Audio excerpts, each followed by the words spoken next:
সমান্তরাল গড় সমান। তাহলে প্রথম হতে 1 হতে 49 পর্যন্ত ক্রমিক সংখ্যাগুলোর গড় কত? 10তম BCS আর 42তম BCS আসছিল এটা। তাহলে আমাদের যখন এরকম বলবে সমান্তরাল গড় বের করো, বা প্রথম হতে 1 হতে 49 পর্যন্ত ক্রমিক সংখ্যার গড় কত, তখন আমরা লিখতে পারি গড় সমান, যে সূত্র আমরা মাথায় রাখবো সেটা হচ্ছে যে শেষ পথ যোগ প্রথম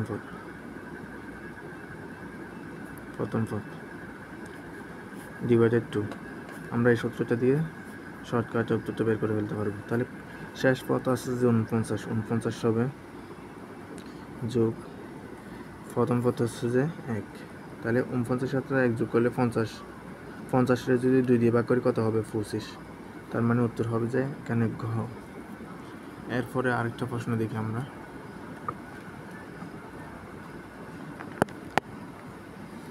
আরেকটা হচ্ছে যেখানে 1 থেকে 20 পর্যন্ত বিজোড় সংখ্যাগুলোর গড় কত।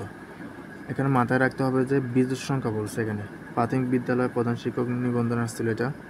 তাহলে আমাদের গড়ের সূত্রটা হচ্ছে যে গড় সমান হচ্ছে যে শেষ পথ যোগ প্রথম পথ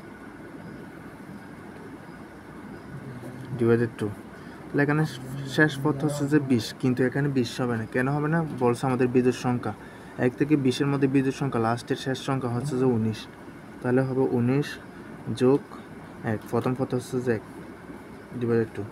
তার মানে 19-এর সাথে 1 যোগ করলে হবে 20, 20-রে যদি দিয়ে ভাগ করে হবে তাহলে 10। তাহলে উত্তর হবে আমাদের গ নম্বর উত্তর হবে।